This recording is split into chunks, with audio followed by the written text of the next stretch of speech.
Hiperactividad, aunque hay que decir exactamente trastorno por déficit de atención. TDAH.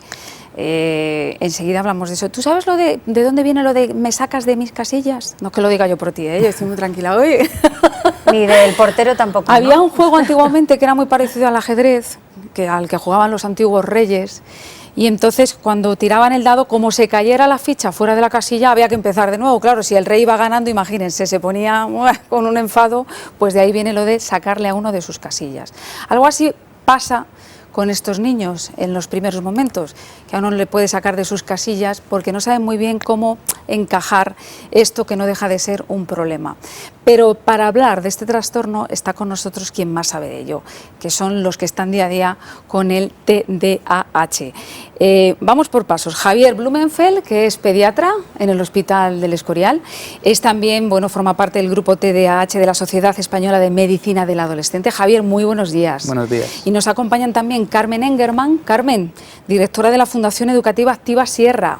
Bienvenida. Buenos días, gracias. Y Gema García, que es organizadora de una carrera de la que les vamos a hablar también y madre de un niño hiperactivo, de un niño ya mayorcito. Bueno, Javier, ¿qué es exactamente eso porque claro, la hiperactividad es un síntoma más, pero en conjunto, ¿qué es el trastorno por déficit de atención? Mira, para decirte lo que es, te voy a explicar brevemente una función mental que tenemos. El cerebro cada parte del cerebro hace algo muy específico, una función mental específica. Hay una parte del cerebro, que es esta de aquí, que se llama prefrontal, que hace algo que se llama la función ejecutiva, que es lo que se encarga de concentrarse, de que nos concentremos, de que controlemos nuestros impulsos y que consigamos también memorizar las cosas. Está ahí la memoria a corto plazo. Cuando falla esa parte de la función ejecutiva es cuando tenemos un trastorno por déficit de atención, es decir, cuando no nos concentramos bien, cuando no somos capaces de controlar impulsos y cuando nuestra memoria a corto plazo no funciona bien. Hay personas que esta parte del cerebro les funciona mejor o peor, pero se convierte en un trastorno cuando mi capacidad de concentración es tan baja o mi capacidad de controlar impulsos es tan baja que genera un trastorno alrededor o a mí mismo. O sea, trastorno escolar porque no soy capaz de estar sentado en clase, trastorno personal porque no soy capaz de aguantarme y todo lo que digo no pasa un filtro. Entonces, cuando se convierte en una molestia para la persona es cuando tenemos un trastorno por déficit de atención.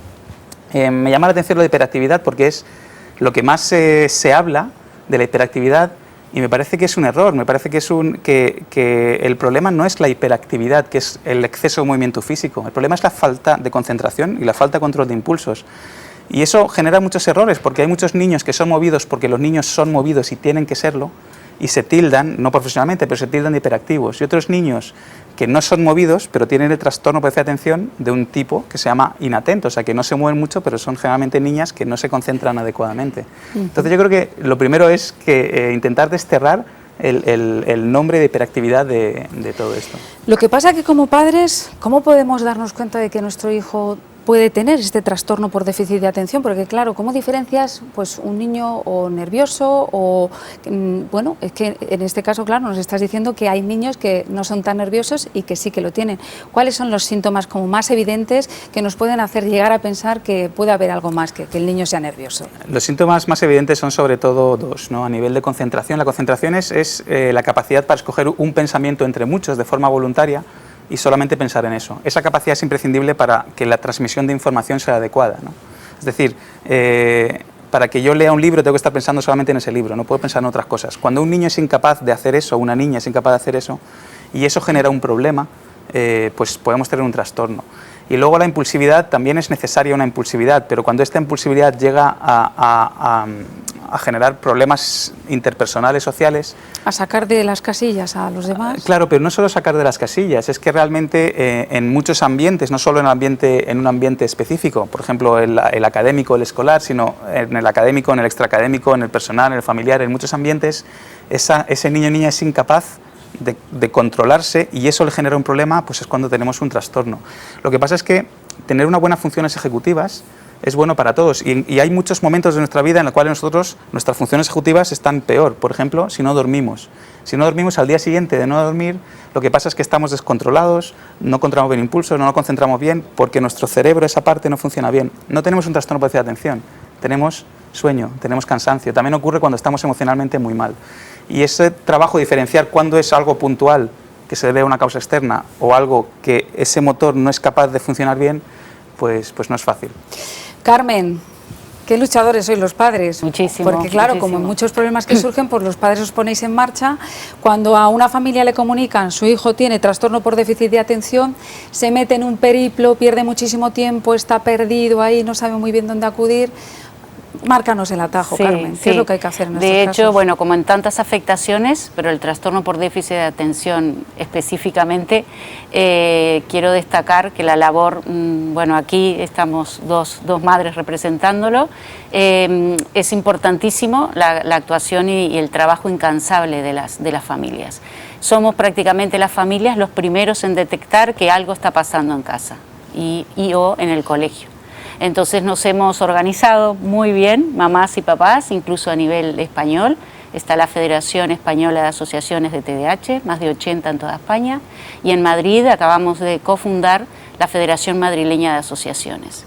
En la Sierra hacemos un trabajo de orientación, apoyo y seguimiento a las familias, porque cada niño, cada persona afectada necesita como un tratamiento individualizado, ¿no? Después de tener un buen diagnóstico y se sabe el tratamiento, y hay que tener muy en cuenta la situación familiar, la edad del niño, muchísimos factores. Entonces es fundamental el trabajo de las familias. Jesús, y desde la escuela o él, como profesor, como estudiante, como Javier. incluso como Javier, perdón, como profesor, como estudiante, como padres incluso, ¿se puede ayudar de alguna manera hasta que lleguen un poco las soluciones más administrativas o burocráticas?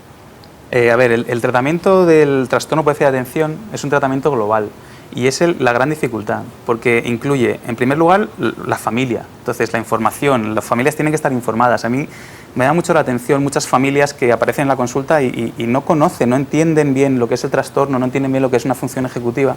Me llama la atención, creo que es un fallo de los médicos, que a veces pues a lo mejor no explicamos bien las cosas, ¿no? Pero el tratamiento de familia es importante porque hay que cambiar algunas metodologías en la familia. No podemos tener familias donde los niños están viendo la televisión hasta tarde, jugando a los videojuegos y luego no son capaces de concentrarse. Luego está el tratamiento en el colegio.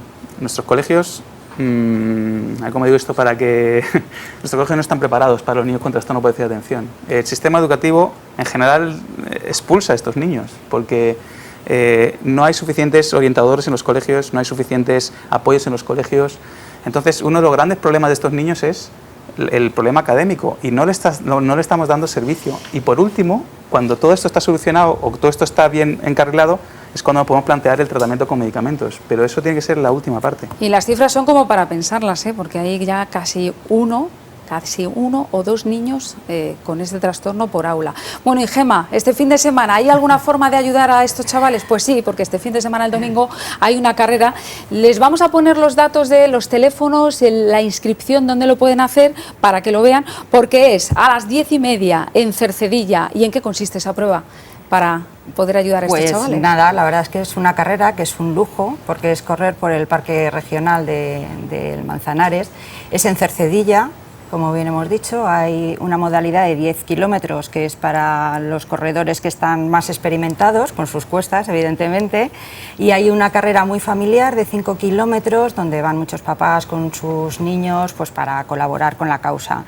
Luego después se hacen carreras infantiles donde pueden participar todos los niños de 3 a 14 años, allí mismo por el casco urbano del pueblo, y luego es un día muy festivo pues porque damos una paella para todos los corredores, hacemos juegos infantiles, sorteo de los dorsales pues con todos los regalos que nos dan nuestros colaboradores y o sea, bueno, que pues empezamos es un corriendo, día muy de fiesta. pero es una jornada totalmente festiva. Y acabamos comiendo. Bueno, Gema, Carmen, Javier, gracias por haber estado aquí esta mañana.